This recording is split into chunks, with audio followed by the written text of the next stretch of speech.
What's the story? What does it take to put this thing on? It takes a certain amount of money. It takes a lot of the community coming together. And I'd first like to say that the City of Iowa City is sponsoring us, and we appreciate that greatly. It's allowed us to bring in some special events and also to put on a lot of free events. So I should just mention, this year for Friday and Saturday night in the Angler, we will charge $5 at the door. Everything else is free. Great. So, and we always want to have free things because we don't want anybody to be kept out of it. But some money is needed to run the thing. Sure. So we've got other sponsorships. I mean, Midwest One Bank, the New Pie. You know, I should have probably thought of a list because we've got quite a few going. Well, your sponsors are on your website too. They are. I mean, you have a lot of really great community players, and there's some new folks on there that I was excited to see jumping into the arts Absolutely. donation. We have a lot of restaurants also who are giving in kind, and that's great too because our VIPs will come and they'll be able to eat at the Motley Cow or Lynn Street Cafe or Devotee and see that we've got really awesome restaurants in this town. That's great. Yeah, I mean, really showcasing the city to tourists is a huge part of this. And I love the idea that for some people, Landlocked Film Festival will be their first introduction to Iowa City, and I love people being surprised by what a cool town this is. It's very true, and like I said, the people who have come over the last 2 years, and we've gotten 3 to 4 dozen filmmakers plus their retinues every year, and you know they're small indie filmmakers, but they have really been impressed by everything they do here in Iowa City. I mean, they love the people. The Peb Mall's great. You know, the facilities are great. They just have a wonderful time. Yep. And they've never been here before. Yeah. So they love it. Yeah. So let's talk about the films from Denmark. Okay. It's right at the top of your website. Yep. And I thought, how did this happen? That's very interesting. A woman who went to Landlocked last year just approached me at the end of the festival, and she is originally from Denmark. Now she's an American citizen. She's lived here for a long time. Her name is Birgit Brun Kaufman, and she's become just a wonderful part of the festival organization.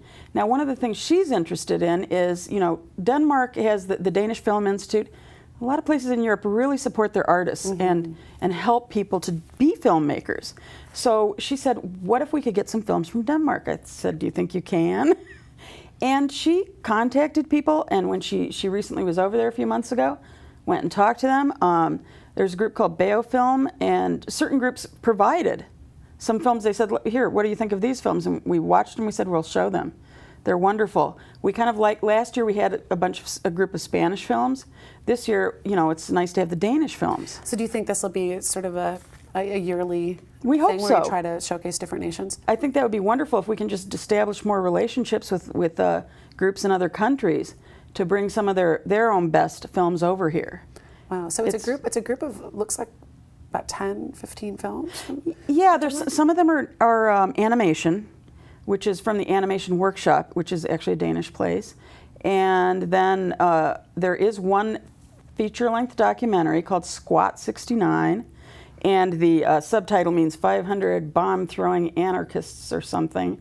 It sounds fascinating. It's about something that happened a few years ago in Denmark, and this is a documentary about it. A bunch of people kind of were squatting in, you know, artistic people in this building that's kind of left over from, Birgit's explained it to me. But at some point, the city wanted to sell it. Copenhagen wanted to sell it to someone and have. So they were trying to kick these people out who've been using the building for years. Sure. And of course, there's no bomb throwing like lunatics there. That wasn't what was really happening. But they advertised it, for sale. Building includes 500 bomb throwing anarchists. Well, and then the anarchists, they decided to have sit-ins. They had a nude-in. I mean, literally. Sounds like an interesting documentary. Yep. And the others, there are some narrative shorts, like about 30 minutes long each. One of them is called Mesopotamia, which is by a Danish filmmaker of Iraqi background. And that's kind of set a little bit in the future, and it's really tears at your heart when you watch that. It's beautifully produced. There's some other really wonderful ones, too. And then a set of animation. So they're all wonderful. I've seen all the short ones. I just haven't seen the long one yet. Now, are your films sort of, you know, with animation, I'm sure a lot of parents' ears perk up and they say, oh, I want to bring my kids. Are your films rated or recommended in some way for people who might want to bring their families? What we do on the website, and we're working on the schedule right now, is we do have a number of films that we call kid-friendly.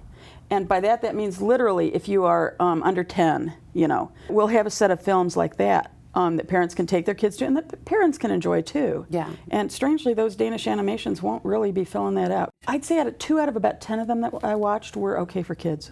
Yeah. The others are all fascinating. Yeah. We do have other animations. One's called The Ugly Bowl, which is just adorable, and that was made by somebody in the U.S., and there are other things that kids are going to love. So independent films don't get rated as such necessarily, but what the screening committee did while going through them is to say, let's note so we can at least try to give a guidance to people. Sure. And then we'll mark them carefully on our program and on our website. So you can say, here's what might be considered a PG-13.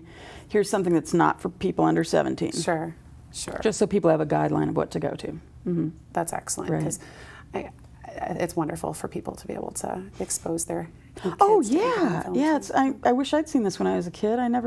Oh, yeah. I didn't, but I saw a lot of children last year at the festival. Yeah. A lot of kids coming.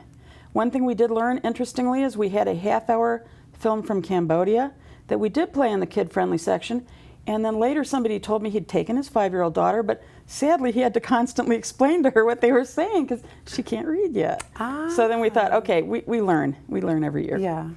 Well, Mary, thank you so much for being here today, and thank you. I wish we had more time to talk, because this festival is just a really great part of Iowa City. It is August 27th through 30th. The Mayor's Monthly Notable Nonprofit for this month is Landlocked Film Festival.